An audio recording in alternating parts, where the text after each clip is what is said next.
Hi, I'm Z, and welcome to The Third Eye. This is our first program of the year, and The Third Eye is coming to you with information, tools for our journey towards total self-understanding and expanded consciousness. We will be framing our information in the following weeks within a metaphysical context, which is looking at personal situations and energy that's from the physical plane and also to go to other dimensions. Also, we're going to be exploring the various cosmologies of the universe, and that's really how things come to be. And we're going to be looking at those through a lot of different cultural perspectives. Tonight, though, we're devoting our attention to astrology. Astrology is really a baseline metaphysical tradition, and is really a very, very important in terms of understanding ourselves and also understanding our consciousness. Tonight, our guest is Janet Booth, who is the first Vice President of the Astrological Society of Connecticut. Janet has been practicing astrology for 23 years, and she's also a degreed, she has a degree in behavioral studies. She's also a teacher. She's also an individual who's been published. She's done a lot of things in terms of the society itself. I know that she's really instrumental in terms of the Luna Quarterly, which is the newsletter for the Astrological Society, and she's basically, in many ways, a person who's like the spirit of the society. Janet, I'd like for you, if you could, talk tonight about the society and about the evolution of astrology in Connecticut. We're going to, at this time, start with just a brief conversation with you. Okay. Well, I think maybe we'll start by talking about what is astrology, because there's an awful lot of disbeliefs and there's a lot of misconstructions about what astrology is and isn't. Astrology is probably the oldest science in the world, and it is a universal science. It's developed in all cultures. We all had the same sky to look up at, so no matter what our cultural perspective was, we would project our sort of cosmology onto the stars. Every culture that you can think of had an astrology, and what it really is a way of trying to relate what's happening above to what's happening on Earth. There's that old adage, as above, so below, and that's very true with astrology. We see where are the planets, what signs are they in, what does that mean for not just humankind on the planet, but all of life on the planet. I mean, even a dog has a horoscope. That's very true. That's very true. I mean, I know a lot of people that are very much into animal communications and also astrology of the animal world. So it's a really powerful kind of entity that we're just sort of discovering. I mean, if you go back to the root words of astrology, astra is the Greek word, I believe, for star, and logos, the law of the study of. So it's the study of the stars. And a lot of people think that a horoscope is a little paragraph about what's going to happen to all Aries in the month of March. And actually the word horoscope also comes from the Greek hora, hour, and scopein, to look at. So it's to look at a specific moment in time, and that could be the moment of the beginning of a business, it could be when a car rolls off the assembly line, it could be when a person is born. I mean, all of us have a horoscope. A building has a cornerstone laid, it has a horoscope. Okay, okay. Can you sort of talk about how you approach astrology and then talk about the evolution of astrology in Connecticut? Sure. Basically, my approach to astrology is to keep a very open mind from all different fields, whether it's medical, financial. Okay. We're going to have to take a break at this time, and we're going to continue our conversation with Janet, and we will be right back after these public service announcements. As a songwriter, I have the freedom to express my opinions with words and music. That's a right we all share as Americans. The freedom to believe as we choose. The right to speak out on the things we care about, guaranteed by one thing, the mighty First Amendment. The amendment that keeps us free. For a free guide to your First Amendment rights,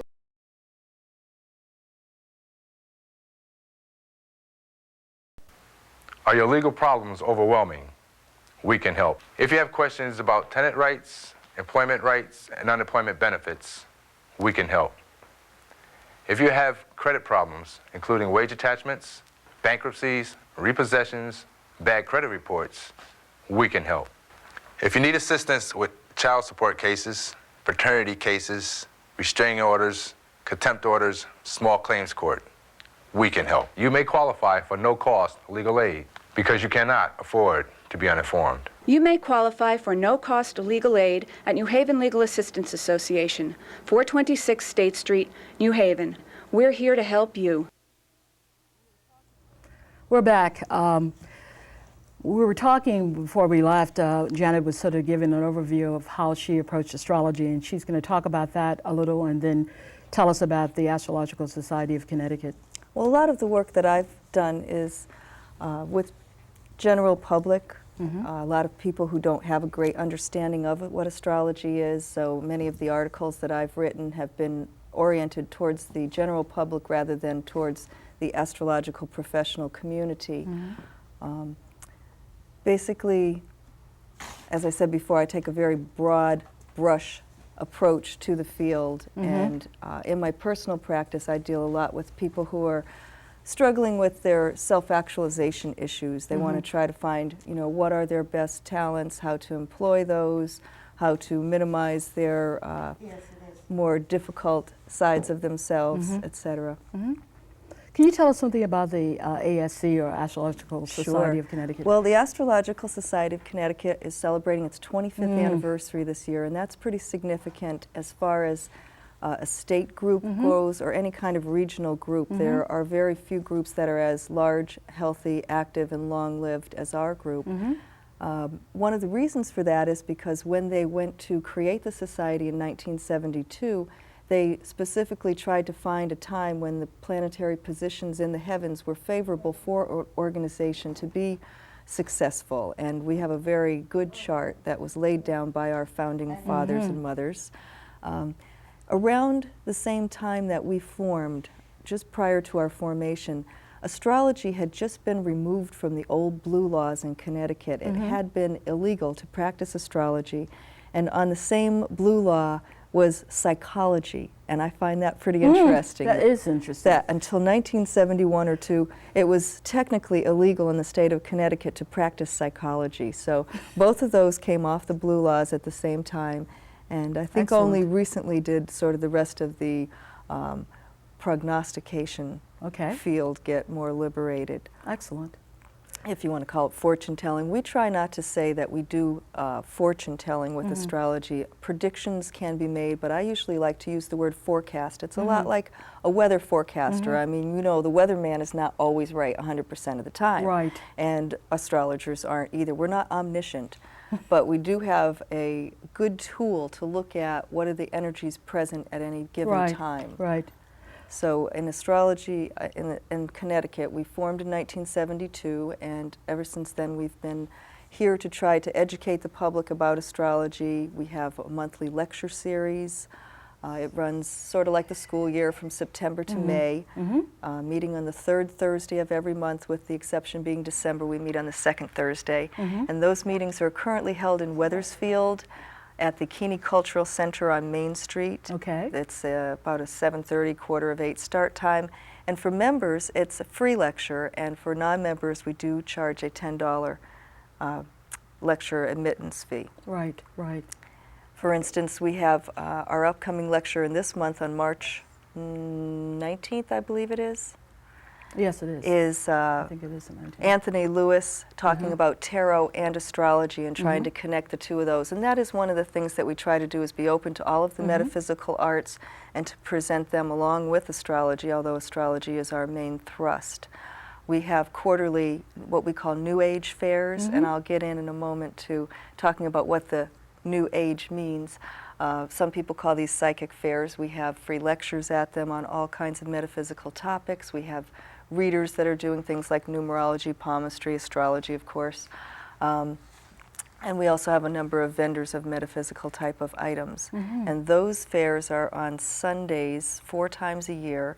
Our next one is May May the 17th, I think. 17th, and then August 16th, and November 3rd Sunday in those months. It's a free admittance for those, and that's at the Masonic Hall in Old Weathersfield on Main Street, Corner Church. Okay. Now, we have got an information line. We set that up a few years ago, and we got into the Yellow Pages. It's hard to believe that we weren't in there before that, but we do have a number, and it's 860-568-8617. And that can be called anytime. We do have a referral service. We publish a directory of astrological services, and if you call our information number, you can receive the directory that lists a lot of different astrologers in the area and what their specialties are, and you know, how to get a hold of them, including sometimes their email address. And we do have an email address, and we also have a website. Okay. You'd like me to show something? Yes. Show the directory again. Yeah. We're basically, there's going to be a big event for the Astrological Society in March. Yes. And if you'd just like to talk about it, it's I Countdown would love 2000. to. First of all, I will say that the spring equinox is considered the astrological new year. That's the 0 degrees of Aries when we start going around the zodiac again. And so all over the world there are events that are related to astrology on what we call International Astrology Day. And we are having an event in Meriden on the Saturday the 21st of March. It's called Countdown 2000. It's going to take place from 1 to 5 p.m. at the Unitarian Universalist Church on East Main Street. There is a $10 suggested donation, $5 for students, and what we will have is a panel of expert astrologers. I think we have 5 people slated right now, and they're going to talk about their views on the coming trends related to the millennia, and then we'll have a chance for questions and answers, which you are going to be the moderator of. So if you want to see Z again, come over on the 21st. I tell you. It should be Looking very forward to this. interesting. Yes, yes. But one thing I said I would mention about New Age and what the great ages are,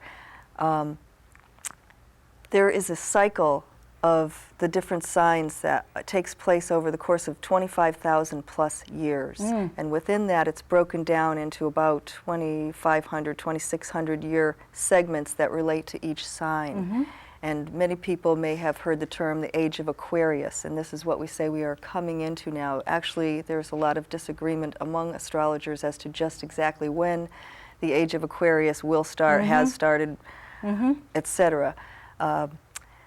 But each of these ages relates to a sort of a mindset and consciousness that is prevalent during that period. We're ending up on the age of Pisces, and that was the age primarily denoted by Christianity. Like the symbol for Christianity is the symbol of the fish, and we had the loaves and the fishes, miracle of Jesus, etc.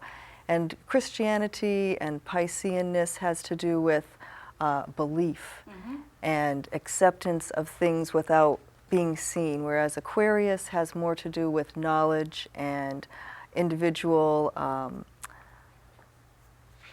putting things on yourself, taking individual responsibility instead of putting your energies into a big kind of group endeavor. So when we say the new age, they really mean the coming age of Aquarius.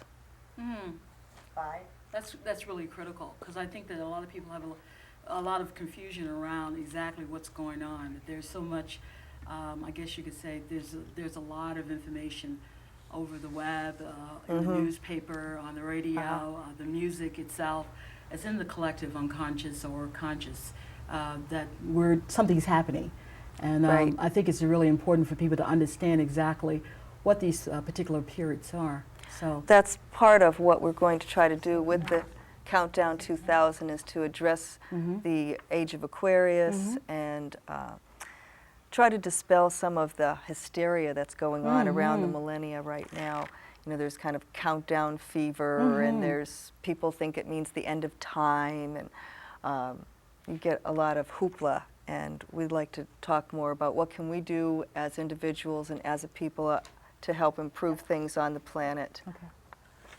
Well, one of the things that we're going to do, we're going to continue this conversation with our other guests who are also members of the Astrological Society of Connecticut. We have Don Serow as well as Jacqueline James coming on, and they both will be talking about this particular, you could say, phenomena in terms of the countdown to the next century. So we'll be back shortly. And they're going to be some of our experts at the Countdown Exactly, 2000. exactly. You're sort of getting a snippet of what's going to happen on March the 21st at, what's the 1 time? o'clock, 1 from o'clock. 1 to 5. And we will have some breaks during that period, so it's not sitting there for 4 hours, you know, concentrating on what all really these people are intense. saying. But it will be pretty intense afternoon. Yeah, it's We're going to be an very excited. interactive afternoon. There's going to be a chance for dialogue, and I think it's going to give people a lot of information that they probably have not had available to them. Is there, Yes. Janet, is there any closing remarks you'd like to make Well, about I the wanted society? to also show, since we're doing show and tell, this is the latest issue of the Door Opener that just came out this past week. And there's a very nice article, page 6 and 7, about the history of the Astrological Society. It was written by our president, Laura Magnuson, and it talks a lot about what has been done over the years with the Astrological Society of Connecticut. And I encourage people to check this magazine out. Actually, this is a wonderful resource for all kinds of metaphysical topics and Exactly. It practitioners, is. not just in the Hartford area or the New Haven area. It is a statewide publication. And you'll also see the ad for Countdown 2000 in Exactly, here. exactly, Ad for the exactly. New Age Fair. Yes, So yes. anybody who is interested in becoming a member of the Astrological Society, you do not have to be an astrologer. You may just have to have an open mind toward astrology. Dues are $35 for a year's membership. That includes free lecture admittance, discount on workshops, and the Lunar Quarterly. Excellent, excellent. I'm a member of the society. A board member. And I'm also on the board of directors, so it's a, to me, it's a very, very resourceful connection And- for anyone who's interested in astrology and interested in this particular kind of thinking. I know. And it is throughout the United States amongst professional astrological circles, a very well-respected group. Speakers, professional astrologers want to come to our group to speak for us. Right. So, No, the you know, program is quality. It really is. yes, it is. We have a very exciting workshop coming up in April, too, with a gentleman from Virginia Beach named Buzz Myers, who is highly he's great. respected in the He's field, great. and he's going to be talking on one of the next cultural trend-setting placements of a planet in a sign when Saturn comes into the sign of Taurus. Okay. And he'll be focusing on what that means for everybody, not just for Tauruses. The other thing is that on the our program here, there's a lot of other information about how you can contact various national astrological societies. If Great. you would like to get more information, that information will be available at the end of the program in the listings. Oh, and one thing we might want to point out for people who are kind of new to the idea of astrology is if you are considering having an astrological chart done for yourself, say at a New Age fair or with a professional astrologer, it's essential to try to find out your exact minute of birth because that's what makes you different from everybody else that was born on the same day that you were. And each of us is a totally unique being. Even twins Exactly. have different charts. Exactly. And if someone was born at the same hospital at the same minute as you, they are your astrological twin, and their life will have a lot of parallels to yours. It's quite interesting study that way. Okay. Well, we are coming to the end of the first segment of the Third Eye, and have really enjoyed talking to Janet. We're really sort of like connected in many ways because I assist her or help her with the psychic fair, and it's just been a pleasure knowing her. But I want to tell you that when we come back, we're going to talk to two other astrologers, and we're going to talk about in more depth about the Countdown 2000 and the kind of issues that we need to look at as we move to the end of this particular century or age. So I will be seeing you soon, and we'll be back after these messages.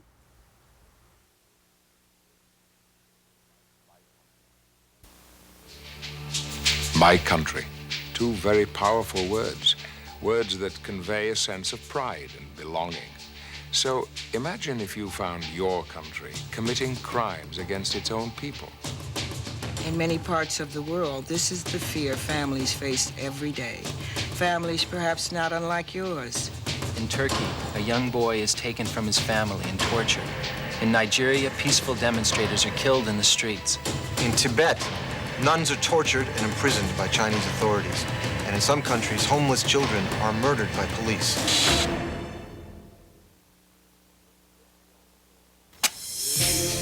Look beyond borders and raise your voice for those who can't. Join Amnesty International. Keep the light on human rights. Call 1-800-AMNESTY. 1-800-AMNESTY.